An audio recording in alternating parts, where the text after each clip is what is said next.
Okay, this is going to be Chapter 7, and we're going to be talking about potential energy and energy conservation. We've already talked about work and forces and kinetic energies, and now we're going to talk about two other types of energy. We're going to talk about gravitational potential energy, which is related to vertical motion, as well as elastic potential energy, which is related to generally springs. We're going to introduce two types of forces, conservative forces and non-conservative forces, and talk about how the type of force is related to the work and energy when we're solving work-energy problems. And last but not least, we're going to draw some energy diagrams and solve some energy problems. First type of potential energy I want to talk about is gravitational potential energy. And energy associated with any position is going to be called potential energy. I know that it's slightly simplistic, but I like to think of potential energy as the ability to change an object's velocity. If we're talking about a book, you carry the book up to the top of a building, you stick it out the window, it has the potential to increase its velocity simply by its virtue of being at some height off the ground. So that's kind of what I think about when I think about potential energy. In the case of gravitational potential energy, this is a potential energy simply by the virtue of the fact that the object is lifted to some height off of the ground and it has its weight acting in the downwards direction. We can write its gravitational potential energy simply as mass times gravity times y, keeping in mind that this y is always defined to be 0 at the ground. If a box is sitting on the floor, it cannot change its gravitational potential energy anymore, or it cannot fall down any further, therefore it has no gravitational potential energy. When we lift a box up to a certain height, then it has a large gravitational potential energy. Right here it would have mass times gravity times y1. If you then go ahead and you lower that box, you bring it down to a lower height, now it's going to have another gravitational potential energy, u2, mass times gravity times y2. We know that y1 is larger than y2, so we have decreased the gravitational potential energy of the box by allowing it to fall down. It still has some amount of gravitational potential energy, however it's still above the deck right here. So this is an example of an object moving downward, decreasing its potential energy. On the contrary, if you have an object and that object is lifted up, then we have increased its gravitational potential energy. Much like with kinetic energy, we can relate how much work was done to how much the gravitational potential energy increased. In the case of this gentleman lifting up a rock at a constant velocity, in the downwards direction we have the mass times gravity, we have the force applied by the gentleman, and if we say constant velocity, we write Newton's second law, sum of force is equal to mass times gravity, or sum of force is equal to mass times acceleration. We have force up and gravity down. Acceleration is going to be 0. I said constant velocity, so we can say that the force of the gentleman would have to be equal to mass times gravity.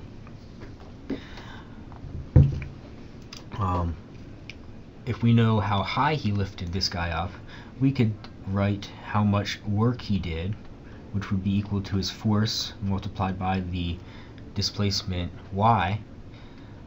The amount of work that this man did is going to be mass times gravity times y, which at the end of the day is going to be his gravitational potential energy. Gravitational potential energy gained by the rock is equal to the work done by the man, which is equal to mass times gravity times height. So here I have the rock at 1 meter, and we could go ahead and we could say that the work that he did is going to be 10 times 9.8 multiplied by 1, and the amount of work is going to be 98 joules. Now let's take a look at this man pushing this rock up an incline. We would say the same thing. The amount of work that he did must be equal to the force multiplied by the distance he applied that force over. In this case, that distance is not 1 meter, but now this distance is going to be the hypotenuse of the ramp. We know that we can do a little bit of our free body stuff, and we know that we can write the force is going to be mass times gravity times sine 30. I expect that that should be second nature for you at this point. We can use trigonometry to say that the distance that he pushed this ramp, that he pushed the boulder up the ramp, is going to be 1 meter divided by sine of the angle. The angle is actually 30.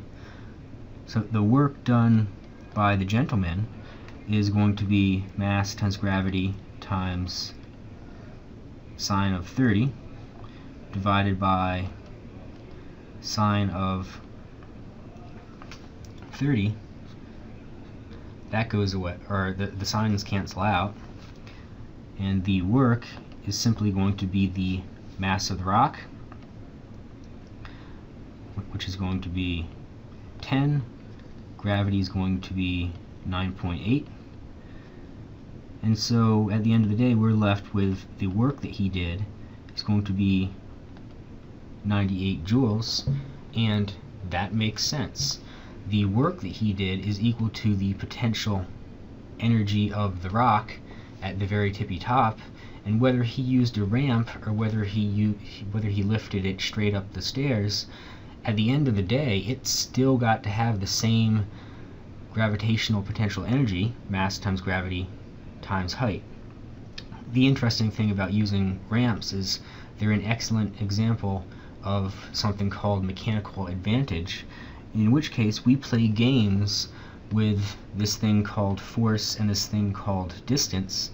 If we use a ramp, we are applying a force that is going to be smaller.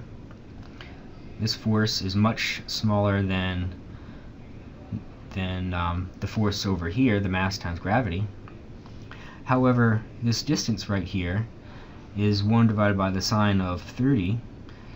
Over here, this distance was 1 meter. This distance is going to be longer. So at the end of the day, when we multiply force times distance, we don't get a free lunch, shall you say. We can't do less work by using a ramp. At the end of the day, we're still giving this rock some potential, the same amount of potential energy. We've done the same amount of work to it.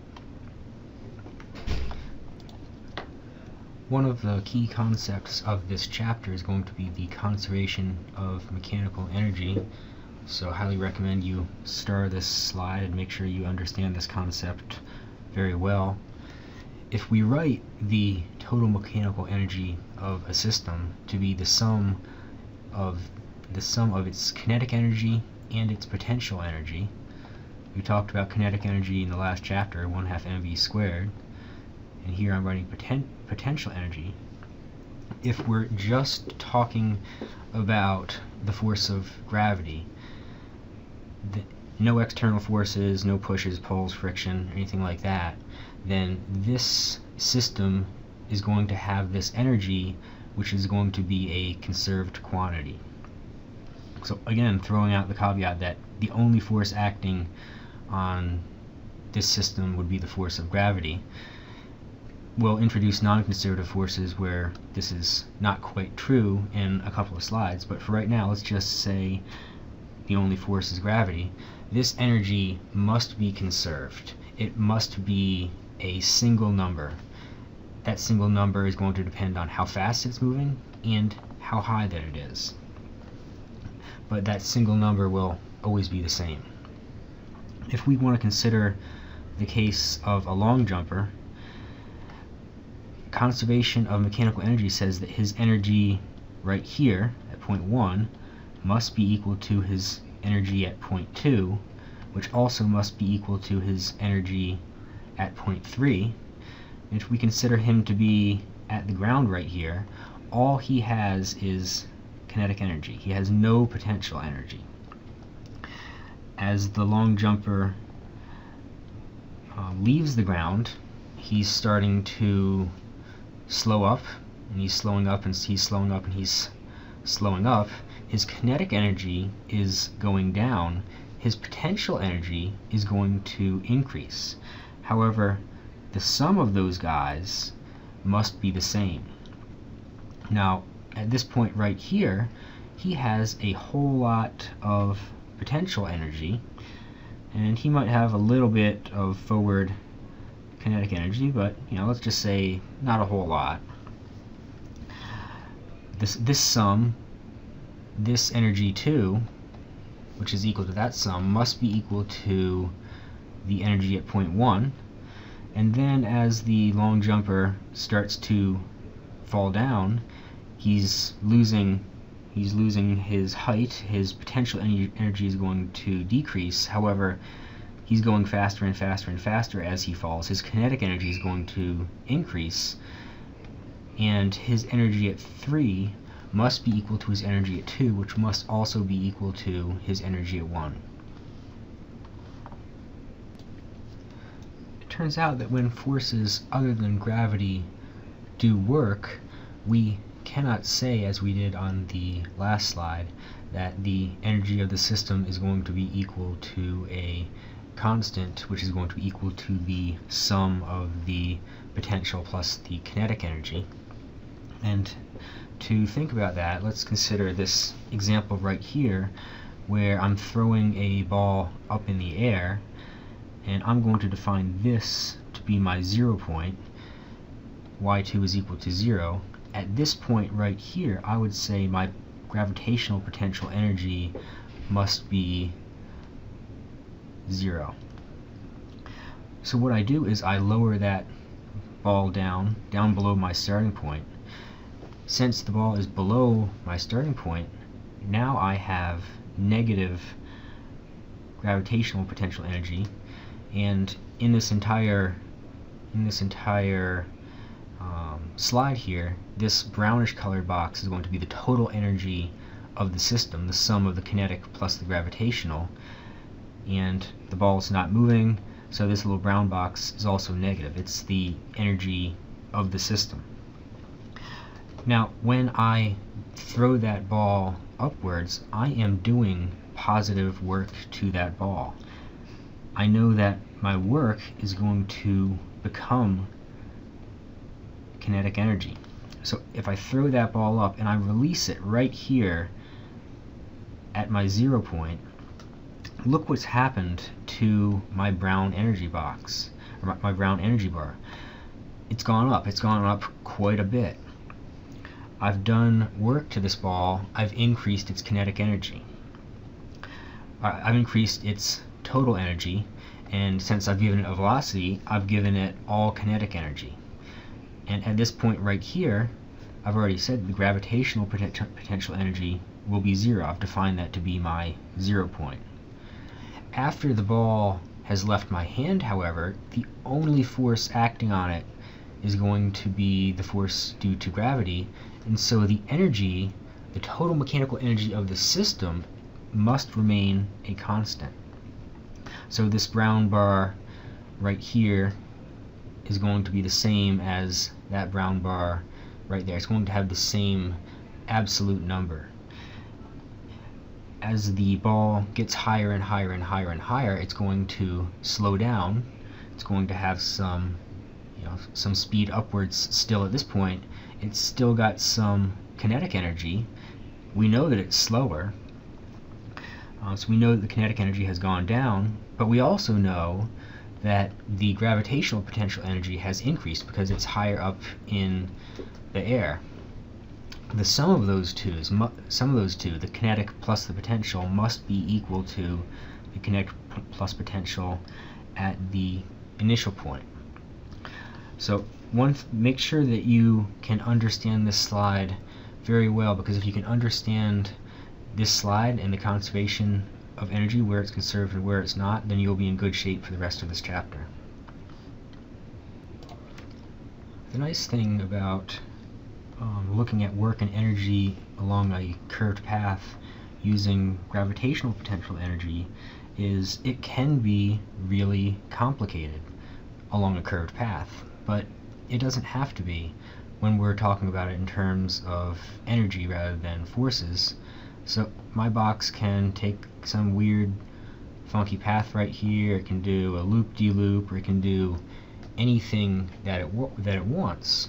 However, if I write the expression for my gravitational potential energy, that's simply the mass times gravity times the y distance. If I want to look at how much work was done as the box went from y1 to y2, I only care about the component that is in the downward direction. I don't care about the x direction if I'm talking about the work done by gravity alone.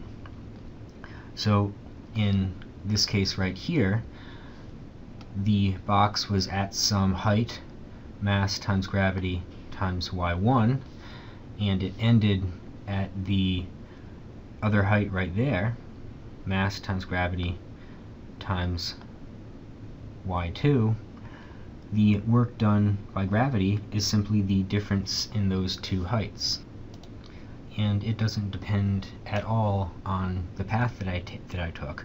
All it depends on is the starting position and the ending position.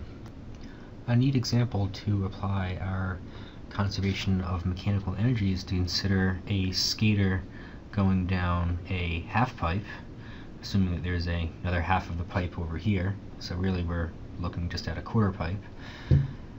At the very tippy top of the half pipe, we have the boy on the skateboard, and we're saying that he has no initial velocity, so all of his energy, all of this beige box, is going to be in his potential energy, his height above the ground being this reference level of, say, y is equal to 0 with that dashed line right there. The skater is going to go down the half pipe and he's going to lose his gravitational potential energy, but he's going to be speeding up. When he reaches the very bottom of the half pipe, he has 0 potential energy. All of it has been converted into kinetic energy, and we could even write this out. We could say mass times gravity times height, and right over here we could say 1/2 mass velocity squared. What we would do is that's equal to his kinetic energy. We could go ahead and we could set these two equal to each other at the very tippy top and at the very bottom, because we know that the energy is conserved, therefore these two must equal each other at those two extremes. Mass times gravity times height is equal to 1/2 mass velocity squared. Fortunately, mass cancels out, and we're left with an expression that we could solve for, say, the velocity if we were given the height of the half pipe. If we were to look at the forces that are on this boy, we can see that the normal force, the force from the half pipe that's pushing up on the boy, is always perpendicular to the direction of displacement. What that means is it has no parallel component, so the normal force can do no work on the boy.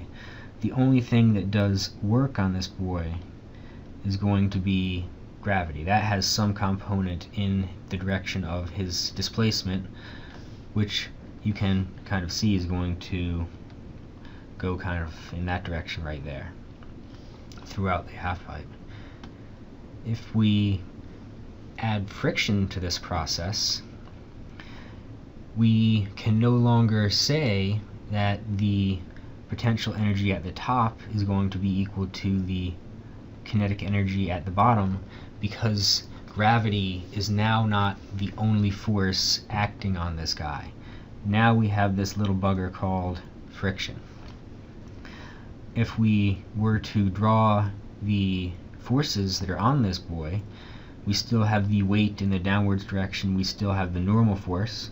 The normal force is still perpendicular, so the normal force can do no work. I'm just going to cross this out so that way you don't copy it down. The normal force can do no work. The weight still does some work, but now we have this other force in here, this frictional force, and this frictional force is always going to be in the opposite direction of the boy's displacement. Displacement is going to, again, be kind of in that direction at any given point along this ramp. So the friction force is in the opposite direction. It's going to do negative work. It's going to be reducing the kinetic energy of the boy as he descends. So at the very tippy top of the ramp, we would still write his total energy to be all potential energy. However, friction does some work, and we know that we would not be going as fast at the bottom of the ramp, so at point 2, when there is friction. We know that there is going to be zero gravitational potential energy, but we know that if there's friction, we're simply not going to be going as fast. So the total energy of the system has been decreased because there was this external force, and the difference between the total energy of the system beforehand and the total energy of the system afterhand is going to be how much work was done by the force of friction.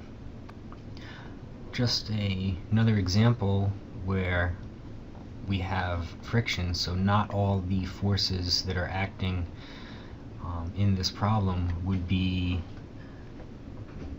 gravity. If we think about a gentleman throwing a box up a ramp, if we didn't have friction and we threw a box up the ramp with 5 meters per second, you know that it would go to the very tippy top of the ramp. It would achieve some velocity of 0. It would have all potential energy. This potential energy could be related to the initial kinetic energy, and then it would transform all the way back down to kinetic energy, and it would return to your hands at 5 meters per second. However, in the case where there is friction, let's take a look at the energy of the system just as he is giving it a toss. We're going to say that this is my 0 point, so I have 0 gravitational potential energy. All I have is kinetic energy. Now let me draw the free body diagram for this box going up the ramp. It's going to have its weight in the downwards direction here, and it's going to have the normal force perpendicular to the surface, and it's also going to have now a frictional force parallel to the surface and opposing the direction of motion. What that's going to do is that's going to slow down the box, and we can no longer say that the potential energy is going to be equal to the kinetic energy, because there's this external force acting on it. This friction is going to do work. It's going to decrease the energy of the system. So starting off with this large energy at the bottom, it's going to slide up the ramp. It's going to reach some top point.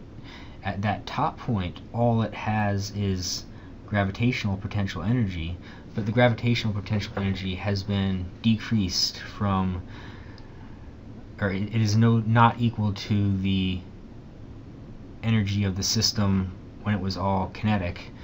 The friction has taken some of that away. The total energy of the system has decreased. On the way back down, we can go ahead and we can draw the free body diagram for the system. See if I can do this one better this time. Got my box, I've got my mass times gravity in the downwards direction, got my normal force right here, and now I have my frictional force. This is now my direction of motion. Friction is in the opposite direction as my direction of motion, therefore it is doing negative work. It is slowing the crate down as it slides, recalling that the work due by friction is going to be some change in kinetic energy. When the box reaches the man again, it is not sliding nearly as fast as it was when it left his hands, and it's even lost some energy, some of the total energy of the system from when it was at the very tippy top of the ramp.